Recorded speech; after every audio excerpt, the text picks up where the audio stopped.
Hey, good morning. I'm John F. Gately. You can call me Jack, broadcasting to you from the Jack Gately Real Estate Studios. So I like the sound of that. Happy Monday from beautiful Plymouth, America's hometown.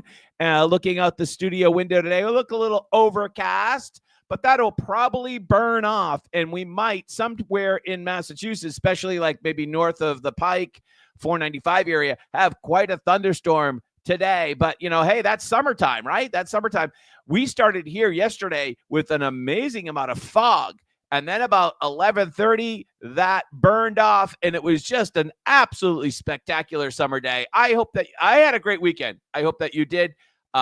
Saturday, I went out and I made a video for you, which will be posted next Saturday, 8 a.m. I actually it's still on the camera. I haven't edited it. I haven't even extracted it from the camera yet. But I know it's good enough. It's good. It's going to be good. That'll be next Saturday. That'll be season 2, episode 1 of Hidden Gems will come out next Saturday at 8 a.m. Love doing those videos. And then I fixed the boat. I fixed the boat trailer. And then I jumped in the ocean Saturday, had a steak, watched some NASCAR. And then yesterday I spent all day with my cousin, who I don't see very often. She lives in Costa Rica. She lives in Costa Rica, half Costa Rican. And so it was just spectacular. Went out to dinner. It was just a great weekend. I got some sun, and I got to tell you, this morning, I look spectacular. I got a little color in the, I must say I look spectacular. Great to be with you. I know that I've been working because I work for myself, as you know, Jack Gately Real Estate.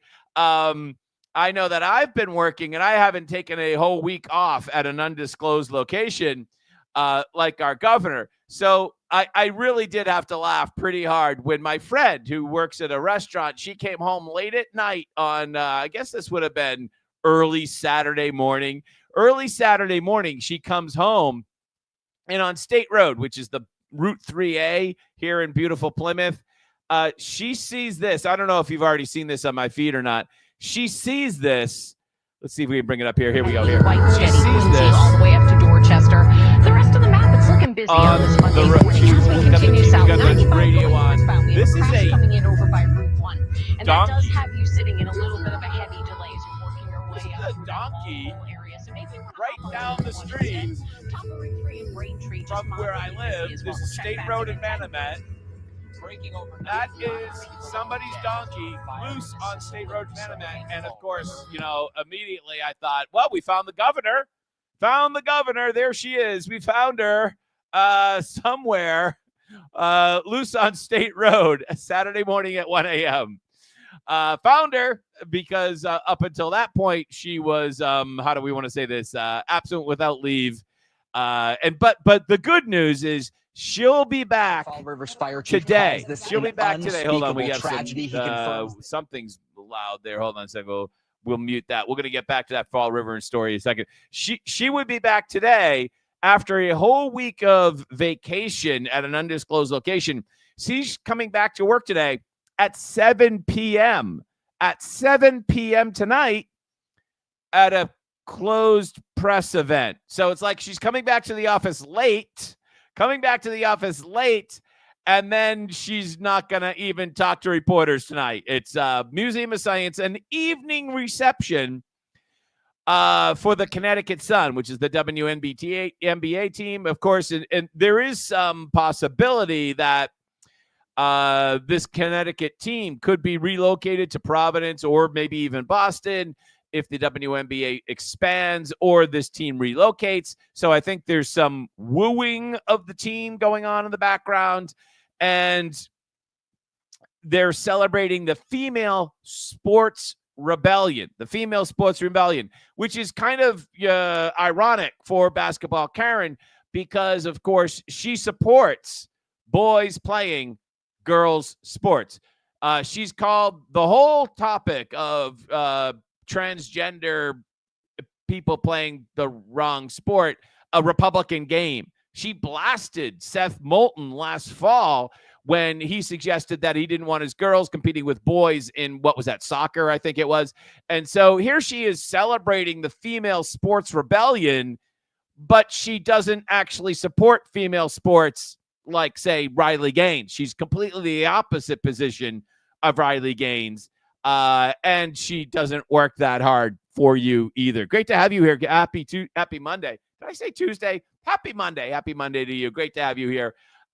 It's great to be with you. I don't know if you've caught this story here, but I think we're going to bring it up on the big screen here. But this is just really awful, this news out of Fall River. Dangerous part of any fire. It's the most damaging part, and smoke kills more people than fire does. That is what the fire chief said this morning. Now, he does say that smoke detectors, we could hear them going off, but they do not know if they were active at the time of the fire. He said that some of those who died, they perished in the building. Some, once they were transported, the building has been cleared, and they are turning it over to the building owner. They also said that there's always code concerns when there is a fire in any facility.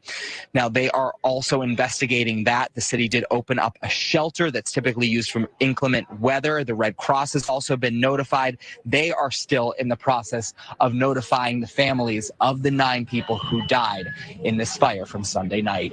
For now, live in Fall River, Ryan Breslin for your local station, Boston 25 News. Ryan, thank you. We are going to stay on top of this story throughout the morning and day here on Boston 25. Ryan will have live updates from this. All right, they're going to have live updates. That's just a horrific story. 9 people at the assisted living. Imagine getting a call, from your assisted living facility manager or whatever, and we've had a fire and your loved one has passed away. Just horrific news. There's definitely going to be a major investigation. You would hope there would be a major investigation, especially relative to any code violations. There's a lot of regulatory oversight, you would think, at an assisted living facility. At least there should be building code, fire code, all of those things.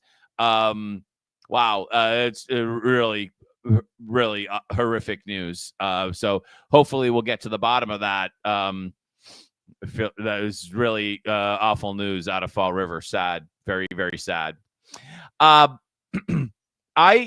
I saw this story over at Anti-Woo Coalition, and I decided that the story was not about the story. The story was actually about the media coverage, as is so often the case, right? The story's interesting, but what's even more interesting, and I think the thing that we need to kind of explore amongst ourselves is how the media covers it. So when I read this story first, originally over at Mass Daily News, which is the Anti-Woo Coalition article, new website, their new website, good for you, way to make it happen. I then clicked to the original source article, which was at the Cambridge Day. And I was just blown away by Cambridge Day in their headline for this story, which came out over the weekend. ICE attack on Central Square restaurant employees takes 4, including chef working here 22 years. And why the media coverage of these stories, if you're not already aware, is so important is because it shapes how we view the world. Understand, people that are, just, how do we want to say this? Regular people going about their day, trying to put food on the table, get to work, pick up the kids at the daycare, all the things. They don't have maybe they don't have the extra time to kind of analyze what the media is telling them and stop and think and say, oh, wait a second. That's kind of a twisted way to present the truth, which is exactly what's going on here in this Cambridge Day article. Now, fortunately, you're watching the the John F. Gately show, hosted by Jack Gately from the Jack Gately Real Estate Studios. You are fortunate enough to get this expert analysis to realize that when you read a headline that says ICE attack on Central Square restaurant takes 4, including chef working here 22 days, you're sophisticated to know that this is, how do I want to say this? A lie, fake news, right? Fake news. This is not an ICE attack. This is just simply ICE enforcing the law. ICE enforcing the law finds 4 here in the United States illegally. That could maybe be an alternate headline. And apparently these workers at the restaurant scurried into the central station on the red line there to try to escape and evade ICE. And of course, the way they write this article, it's ICE's fault that they had to chase them into the subway. Instead of the illegal immigrants who ran into the subway, it's somehow ICE's fault that they had to go to the subway. Trump's deportation campaign is hurting at least one Cambridge business and its workers. Arrest by immigration and customs agents devastated a Central Square restaurant's kitchen staff 6 weeks ago. So a good job, Cambridge Day, for being on top of this. You're now reporting this 6 weeks ago. So I'm reading this over at Mass Daily News, and then I'm reading it here at Cambridge Day, and I'm saying to myself, well, the first thing I want to know is what restaurant it is. And guess what? They're not going to tell you. The business owner who asked that he and the restaurant not be named to protect my staff, lie. Well, the reason why you don't want to be named is to protect yourself. Because highly likely, if you are employing illegal immigrants in your restaurant, highly likely you knew that and you were doing it. You're doing it to protect yourself, not to protect your staff. Your staff already got arrested by ICE, or they were taken. They were kidnapped. They were plucked, right? No, they were arrested because they're here in the country illegally. Go back to where you belong. So Cambridge Day, this is so insanely dishonest. Cambridge Day writes this story about an ICE attack and then protects the name of the restaurant to protect the employees. Because this should be a really simple story. ICE raids Bob's Burgers, arrests 4. I mean, it should be a really simple story. But no, it's made completely complex because of the facts that Cambridge Day purposely leaves out, and also because of the questions that they do not ask in this story. The arrest forced the restaurant to shrink the extensive menu to burgers, wings, and French fries, plus drinks. Oh, the horror. Immigration agents arrested 3 employees at an MBTA station after questioning a number of passengers, and a 4th after agents entered an apartment looking for one person, and everyone ran out. One worker at this Central Square station restaurant had been there for 22 years. So you're working in the country, probably illegally, for 22 years. ICE doesn't have time to go arrest everybody. They're arresting you. There's a huge backstory here. Why did they go to this one restaurant to arrest 4 guys? Why? Because they could probably go to a lot of restaurants to arrest 4 guys. Why did they go to this one restaurant? Well, one of the reasons why he's been here in the country illegally for 22 years. Just because you broke the law for 22 years doesn't give you some pass. Another guy was there for 16 years. And understand that one of the most unfathomable costs associated, because, the pro-invasion people kind of always say, well, the immigrants pay their taxes and they commit crime at less rates and all that. But understand that one of the biggest, so far uncalculable costs is to working people whose wages are driven down by the influx of foreign illegal labor, right? That's who's really paying the price. The American citizen worker who could have got this restaurant job for the last 22 years, what he could have gotten paid had he didn't have to compete with an illegal alien. The restaurant owner's story places 2 workers being held at the same Louisiana detention center as the tough student. Oh, well, I don't care where the bye-bye. The only reason why they're held, by the way, in Louisiana, they're crossing state lines. Why is that? Because they're doing everything possible to make sure there's nowhere to hold them in Massachusetts. Plymouth is the only 287G location that we have in Massachusetts left. And if the far left got their way, that one would close too. But fortunately, we have Sheriff McDonald, and he's going to keep it. The restaurant owner said the conditions at the detention center are terrible. Well, wonder what the conditions for the slave labor that you employed are, right? What are the conditions at this restaurant that Cambridge Day won't even name? Workers signed paperwork to speed up their deportations. Good. God, glad to hear that. I heard one of them also wanted to go to Spain. Good. Goodbye. Thanks for coming. Don't let the door hit you on the way out. Good. This is good news. Good news, and bad on Cambridge Day for being complicit as a media outlet. How do you the restaurant is not a, for instance, rape victim. Typically, we do not publish rape victim names, right? We don't publish rape victim names, and for a good reason.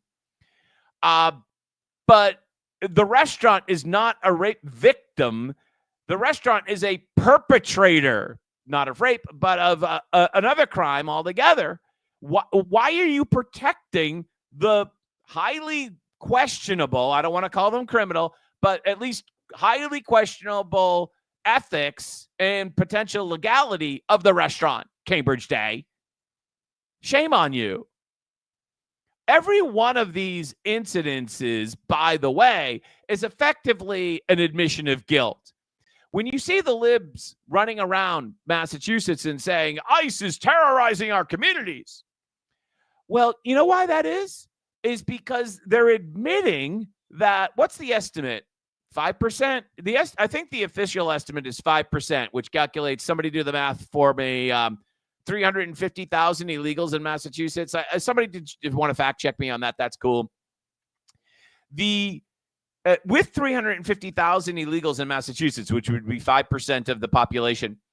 Again, someone check the math on me. Almost all of these libtard freakouts are all admissions of guilt. ICE is terrorizing our community. Well, why would you be terrorized if somebody enforcing the law, which the law says if you're here illegally, you have to go back? And the only reason why you're terrorized is because you're trying to use language to equate ICE with the Nazis, A, and B, you're admitting that you have a boatload of people in your state that don't belong here. Let's see if we have. Okay, we're good. By the way, we will take your questions later in the show.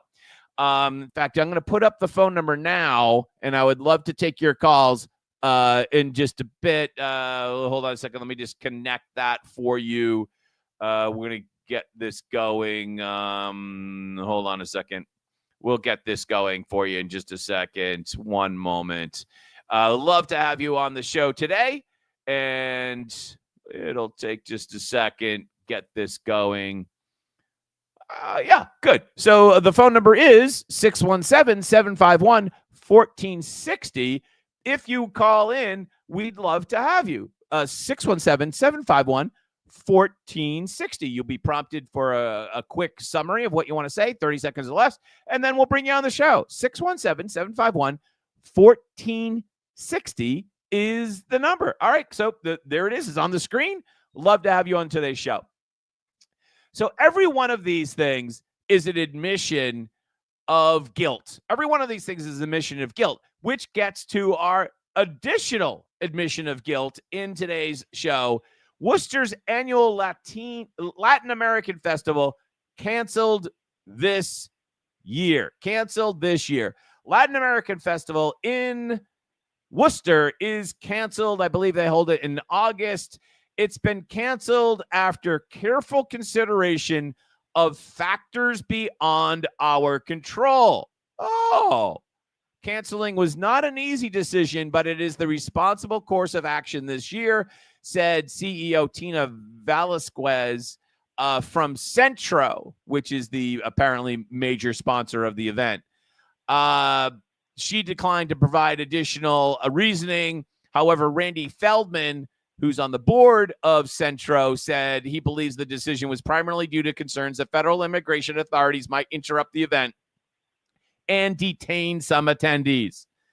Every single one of these things is an admission of widespread illegal immigration. It's exact when you can't hold a cultural festival because you think a lot of people have come to your country illegally. And if you want to hold a cultural festival, a Latino cultural festival, great. Celebrate your Latino culture. I'm Irish American. We have St. Patrick's Day. You want to have Latin American Festival out front of the City Hall in Worcester? Great. Wonderful. Celebrate your homeland. Fantastic. Understand that you now are American. You are now American, or you should be, or you should be here legally. You should be here illegally, and there's nothing wrong with celebrating your culture from Latin America or Holland or America, Ireland or Portugal or wherever you happen to be from, Vietnam, wherever. Fine. Go do that. Celebrate your the culture from your homeland. That's a good and healthy thing to do. But when you say that you can't do it because you're afraid that the federal government might prosecute or attack. Oh, that's the word we should use. Let's borrow the word from Cambridge Day. Attack your festival. That sounds like an admission more than anything else, that you're here illegally. By the way, 617-751-1460 is the number if you want to call in. We'd love to have you on the show today. A couple of economic tidbits, shifting gears just a little bit.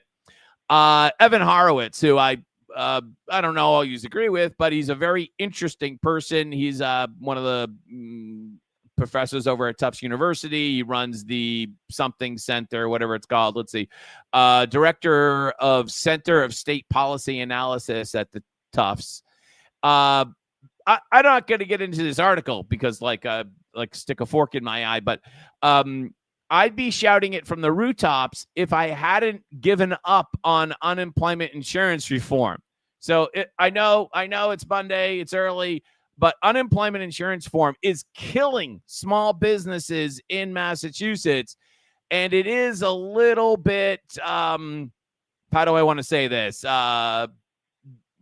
Depressing that we would have Mr. Horowitz give up on unemployment insurance reform, but it might actually be a fact that small businesses are going to continue to get crushed until we have different leadership here in Massachusetts. I think that's probably a fact. That's a fact. Paul Diego Craney mentions that once again we are losing business to other states. In this case here, we are losing a business to Illinois. It's cheaper to do business in Illinois. Oh my God. Illinois has a flat tax and rejected the income surtax, while Massachusetts got rid of its flat tax and moved to a surtax. Here are the results. Boston battery maker Pure Lithium relocates to Chicago. Company founded in Boston 4 years ago. We lost a business to Chicago. I mean, that's a new low. When we are losing businesses to Chicago, Illinois, Would you want to move? I went to Chicago last year. I was there for like 36 hours. There's a lot to be said about like, making a quick visit to Chicago. But would you want to relocate your company there? Yeah, I don't know. I don't know about that. No, thank you. I don't think so. Meanwhile, interestingly enough, and again, great to have you here today. Thanks so much for coming. I can't believe people actually watch this. Commonwealth Beacon, which is moving farther and farther left since Bruce Moll left. Fortunately, Bruce Moll came back and wrote this story late last week. Grid operator forecasting 11% increase in electricity consumption by 2034. That is a slower rate of growth than previously predicted, but it is still a significant jump.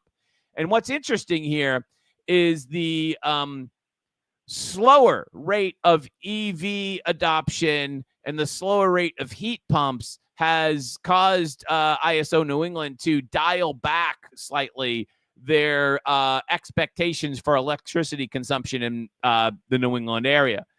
A year ago, ISO was forecast a 17% increase in consumption. Now we're down to 11% because of Orange Man bad, basically, and because consumers understand that electric vehicles, suck.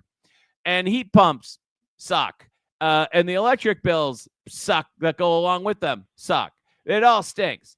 The shift is still fairly dramatic, though. An 11% increase in a decade is what, or less than a decade, actually, is what we're looking at for increased demand between now and 2034, which is actually less than a decade, right?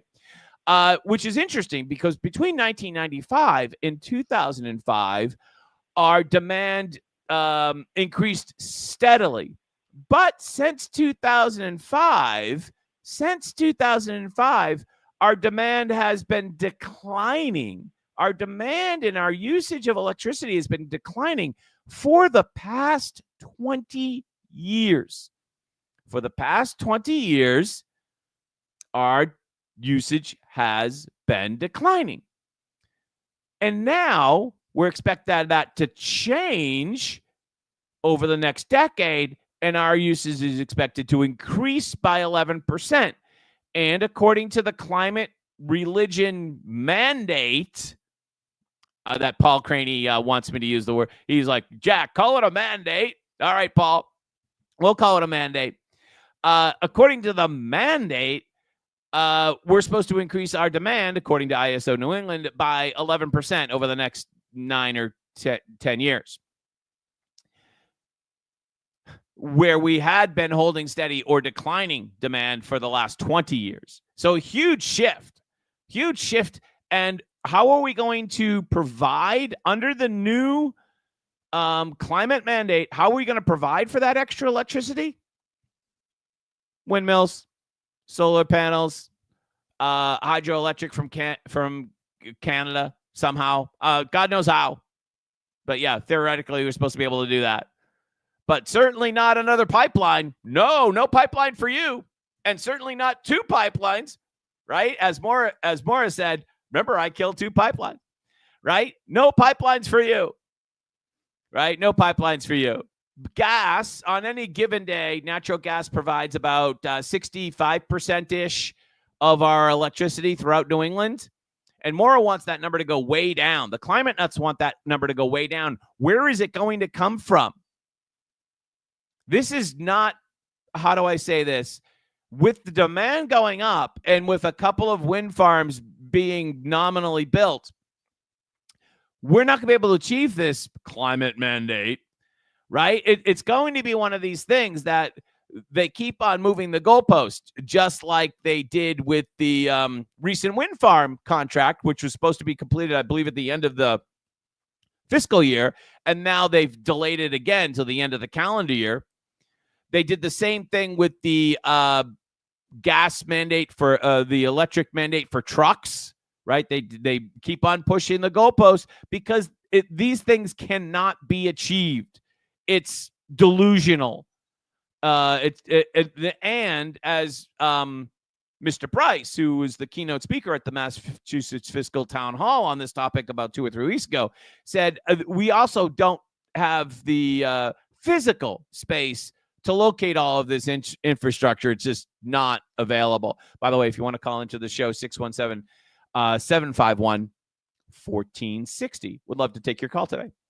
Up next, I've noticed, and maybe you've seen this story it is kind of disturbing, this story about this man in Haverhill. And what is additionally disturbing is that the socialists, the people, what are they called? I have them on my Instagram here. Hold on a second. Where'd it go? The Boston PSL, they're the socialists, whoever the hell they're trying to kind of make this guy into the next George Floyd, if you haven't noticed on your Instagram. Here is the story from Fox 25. Man who struggled with police in Haverhill. The Essex DA's office says all of the officers involved will be questioned. Boston 25 News reporter Alyssa Azzaro joins us live from the Haverhill police station. Alyssa, family and friends of the man gathered today. Yeah, Ted, they made their way here to the police department, then City Hall for a protest. They say it's to take a stand for change here at the Haverhill Police Department. They're also demanding justice for 43-year-old Francis Gigalotti, who they say was a family man and a kind-hearted person. Look at the sign here. These are your socialists, Blue Lives Matter. They've already made the decision that the cops did something wrong. That is a predetermined decision. That's how they view the entire world. Calls for change outside of the Haverhill Police Department Sunday afternoon. People don't deserve this. This can't go on like this. We need justice. We are seeking legal action. We are his voice. Everybody here is his support. And they need to hear that we're not letting this go silently. Say something to the family. Friends and family are just starting to grieve the loss of 43-year-old Francis Gigalotti. The Essex County DA says Francis was pronounced dead at the hospital after a struggle with officers outside of Bradford Seafood Friday night. The incident captured on cell phone video. He should be here with us. He should be here with us right now. Michelle Rooney, the fiance of Francis, emotional during the protest as she describes a phone call with Francis moments before the encounter. He said, "Come get me." I says, "Where are you?" He goes, "I'm at Bradford Seafood. You got to get here. They're going to kill me." I go, "Who's going to kill you?" By the time Rooney got to the restaurant, she says it was too late. When I got there, and there was 7 or 8 cops on top of him, and he's yelling, "Help me, I can't breathe." And then he just went limp and he was blue. The DA and Haverhill police say officers first responded to White Street for a man acting erratic, weaving in and out of traffic. Okay, so now we're actually going to get some facts. So we are now 2 minutes into the story, and now we are actually going to get the facts that matter after we've already pulled our heartstrings. Thank you, Channel 25. And we've already heard the accusations that the cops murdered him. You've already been preconditioned to hate the cops. And I'm not saying that the cops did the right thing or the wrong thing, but this story is presented in a way that the facts of the situation are actually placed at the end of the story. This story should lead with this video here of this man. This is Gigi here, apparently, and the policewoman, and she seems to be trying to keep him out of getting hit by a car. She seems to be trying to save his life. Phone video shows Francis running from police before heading to Bradford Seafood. His family says Francis struggled with his mental health. Francis did have a lot of mental health issues and just needed help. He was a good man, a good friend, good stepfather, good son, good uncle. Everyone loved him. Yeah, incredibly difficult to actually figure out what happened there, and sad because we have a massive mental health situation going on in our country. I'm not sure if you realize that. I'm sure you've heard of this, but it's really difficult to make a fair determination of what happened here. And maybe the cops are at fault in some way. I mean, you can be at fault a little bit, or you can be at fault a lot, depending upon what actions you took or didn't take. But to rush into judgment and to say that they killed him, that seems to be really horrifically egregious. I have not seen any video to indicate that. I will keep an open mind, but I also understand that there are people on the very far left who are trying to make this the new George Floyd case, right? That's exactly what they're trying to do. All of their imagery, all of their language, if you go on to their Instagram, is all like that. And I think we need to be extremely mindful of the difficult position that the police officers are in on the front line, trying to handle an individual seemingly admittedly having some type of mental health crisis, and how they're going to handle that. It seems like an incredibly challenging and almost insurmountable challenge, and very, very difficult assignment, I guess is how I'd say it, for the Haverhill police, and God bless them for attempting to handle this in a manner with some grace. And I'm sure they themselves are horrifically horrified that the man died, and it's sad for his family, and my heart goes out to them as well. But that doesn't mean that the Haverhill police automatically, without an investigation, that you can conclude they killed him.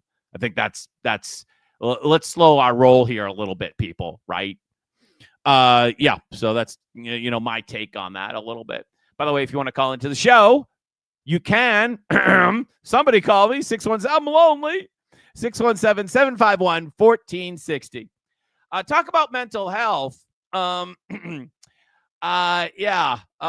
was this that came up on my Instagram. I was over looking at the Haverhill situation, and I realized that I missed this video a couple of days ago from Rebecca Winter from Mass 50501. So I didn't, in prepping for today's show, I didn't watch the whole thing, but I watched the first 20 or 30 seconds, and I said, oh, this is gold. And I said to myself, we're going to watch this together on the show. So I am now seeing it for the first time, except for the first 20 seconds. And we'll watch Rebecca Winter, who's our resident nut. Talk about mental. She works at the Montessori school. Of course, you probably could have figured that out yourself. I'm not sure what this sweatshirt symbolizes. Is it Orange Man Bad? I'm not sure, but just take it all in. I mean, she is a master of something. I don't know. Listen. Democrat. Nor do I defend the corrupt actions of the politicians we have elected to run our country time and time again. Lately, I make a lot of videos about the atrocities being done by this federal administration, who are very transparent. Atrocities! Apparently drowning our country in authoritarianism. It's authoritarianism. We voted for it. Remember, Rebecca? There was an election. We won. You lost. And bringing us closer to civil war every day. What? And well, who's bringing us closer to civil war? That's alarming. That is an alarming statement. What is that hoodie? What is that symbol on her hoodie? People love to come on here and call me a libtard or start debating whataboutisms about terrible things that other presidents have done. I am not here to absolve the sins of the past, but I did go to kindergarten, and I learned there, and I teach my own children, that two wrongs don't make a right, and that we should have compassion for our fellow humans. So for those of don't we have compassion? I think we have compassion. you cheering on the masked, untrained government kidnappers who are snatching our neighbors off the street. Let's go back to our Cambridge Day story. Cheering on your masked government kidnappers or people who are just enforcing the law, right? That's all they're doing is enforcing the law. Keep going, Rebecca. This is so entertaining. I have to ask, what the hell is wrong with you? When did you stop caring? And when did you stop thinking for yourself? Because I see the concentration camp that we're calling Alligator Alcatraz. It's beautiful. Come on, Rebecca. That is a beautiful concentration. It's not a concentration. It's a holding facility while we wait to deport you. And guess what? They're planning on building more. And the only reason why you have to go to this place in the Everglades is because you, Rebecca, won't allow us to locate more of these facilities here in Massachusetts. So therefore, the people that you care so much about have to go sweat it out in the Everglades while they wait to get deported because they came here illegally, Rebecca. By the way, I don't know if you've ever been to the Everglades in the summer. I went to the Everglades in August one year. Wow, that was like 30 plus years ago. It's brutal. Man, I got out of the car and you could just see the mosquitoes like coming at you in literally a swarm of mosquitoes. It was unbelievable. Almost got eaten by an alligator, but fortunately the person I was with was slower than I was, so I was fine. It looks a whole lot like Auschwitz. Seriously, go look up at the images. And it looks a whole lot like the Japanese internment camps. I thought we agreed they look a lot like the same camps that Obama ran. Were a crime on humanity. And now we're hearing about the conditions. Except, like, when you say Japanese internment camps, that was a mistake because we imprisoned American citizens. These people are not American citizens. These people are people who came to our country illegally. And now we're sending them back, Rebecca, because they don't belong here. In these hellholes. People being fed food riddled with maggots, if they're given food at all. Not being given She has no proof for any of this. Water, having the lights left on 24 hours a day, which is classic psychological warfare. People being denied medication and medical care. Watching this video is psychological warfare. Because this administration does not view them as people. They have gotten so... That's not true. I mean, come on, Rebecca. They are people that don't belong here. Good at creating this fake us versus them mentality. It started with political parties, and now it's races and nationalities. They want us all to have our pitchforks out, but it's all lies. You know how many immigrants in the United States have a criminal record? 8%, the majority of which are DUIs. You know the percentage of immigrants in ICE custody right now who have no criminal record? Over 75% based on the latest. You don't need to get a criminal record in order to be deported. You only need to be deported if you're here illegally. Because when people, I hear this all the time. People say, well, ICE is arresting people without criminal records. That's right, because they're here illegally. That's why they're getting arrested and getting deported, because they don't belong here. It's not that hard to figure out, but they don't have a criminal record. And what they're trying to do with that, understand, when people say this, they're arresting people without criminal, what they are saying is that they favor amnesty, that they are pro-amnesty, that as long as you came here illegally and didn't commit a crime, you can stay. The people who say this are pro-amnesty, as which, of course, Rebecca Winter is. Latest reports. Do I want violent criminals walking the streets around my kids? No. Yes, you do. Oh, yes. But I do believe that everyone has a right to an attorney and a free and fair trial before a court of law, and not just to be thrown into an internment camp and used as free labor or deported because a skewed court of free labor. How about you? If you want free labor, you can go to work at an undisclosed kitchen in Cambridge. Public opinion has decided we should give up our humanity, all because some dictator-in-chief wants his pockets lined by the kickbacks he gets from these private prison deals. Y'all started this by saying ICE was only taking violent criminals, but we have proof that they are not. Then it was anyone who didn't have legal papers to be here. That's right. But now we see plenty of people with valid visas and green cards being detained. Lie. And now he's calling to revoke naturalized citizenship and saying homegrowns are next. How much will you sell your soul to protect your ego from admitting you voted for evil? It is time to wake up and speak out against these atrocities before there's more blood on your hands. I am not a Democrat. How dare you? Oh, thank you so much for. I am going to convert right now, Rebecca. I'm coming over to your side. Indivisible all the way. Oh God, she has completely lost her marble. We should do that every video that we watch. We should watch it together. She is completely unhinged. Unbelievable. Thank you so much for joining us today. Great to have you. Very happy to have you. Jamie Eldridge. This really got me going. This was pretty funny today, wasn't it? Jamie Eldridge. This is from yesterday. Transparency victory. And he actually there's two crimes that are being committed here. First, he thinks we care what the joint rules are. Nobody cares what the joint rules are. You just went half the calendar year without any rules. And now you pass the rules, which I'm sure right? What's the Steely Dan line? We're making the rules and we're breaking them, or laying down the law and breaking the law, whatever that is, right? The second you get an opportunity, the second that you need to break the rules, they will break them, right? There's no enforcement. It's a joke. We have transparency, victory. Where's the audit? Did I miss the part where you allowed the audit to happen, Jamie? No, I don't think I did. I don't think there has been an audit, right, Diana Dizog? Right? Where is the audit, Dizog? Even she's kind of like moved on to the next.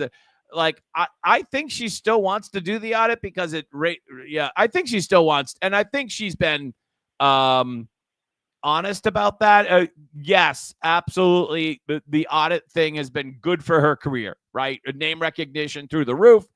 But I also think that honestly, earnestly, she wants the audit. And I do think there is a smidgen of, how do I want to say it? Revenge involved. But I also think that she knows it's a good thing for the government and the people writ large. And simultaneously also probably good for her career. It's a win-win-win for everybody.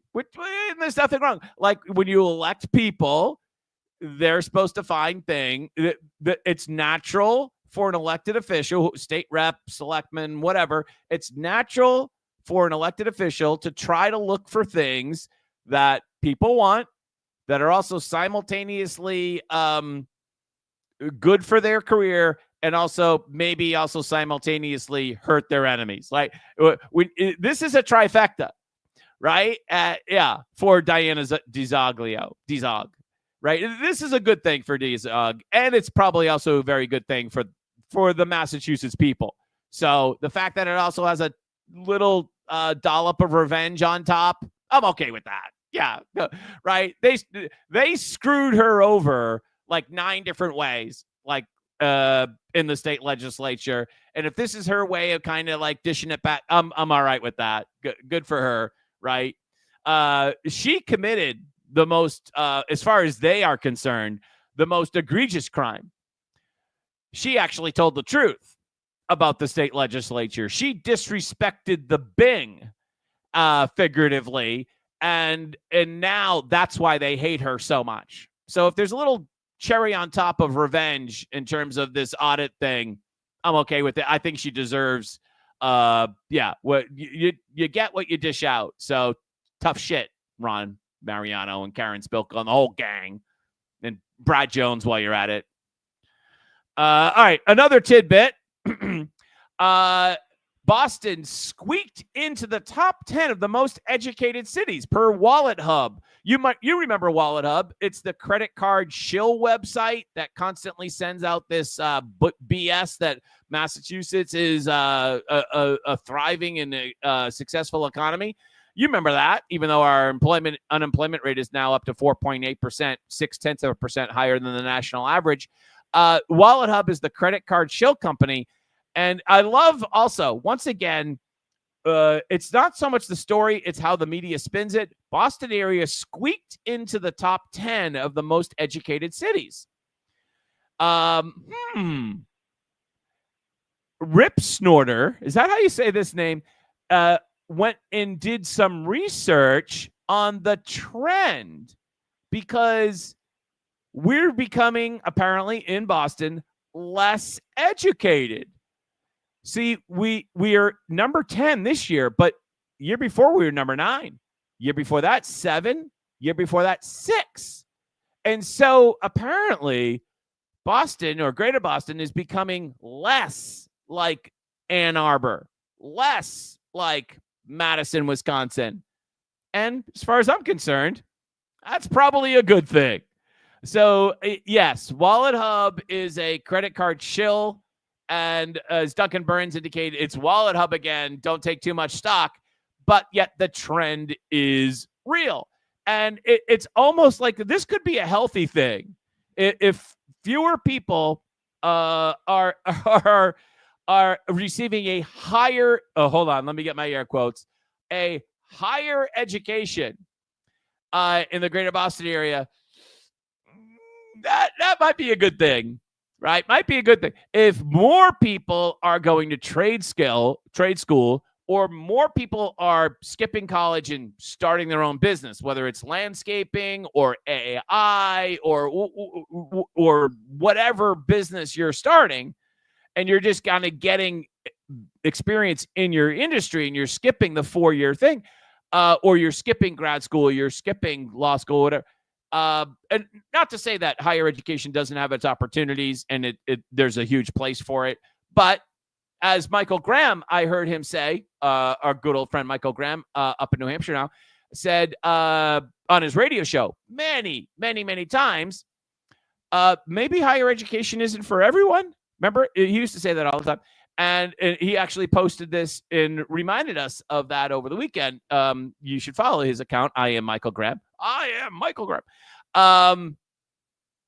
This is probably a good thing. This might actually be a good trend. We just barely made it into the top 10, which is probably a good thing. Probably a good thing as far as I'm concerned. Well, we had a big crowd today. Happy Monday. It's great to be with you. Thank you so much. We'll be back to the schedule this week is we're back tomorrow at 8 a.m. Wednesday, we might do a show or might not, but probably not. Then Thursday, Friday, and then Saturday, Hidden Gems Season 2, Episode 1 is Saturday. So I will see you tomorrow morning. And then, of course, we'll have some videos responding to the news and other things. And we're going to get back to the illegal marijuana story this week for sure. Thanks so much for joining us. It's great feeling that our governor is back in Massachusetts. Well, actually, we don't even know she's back in Massachusetts yet, except the fact that we found her on State Road on Saturday. My friend did. Saturday at 1 a.m. We found the donkey running down State Road. It had to be more. All right. Have a great day. Bye-bye.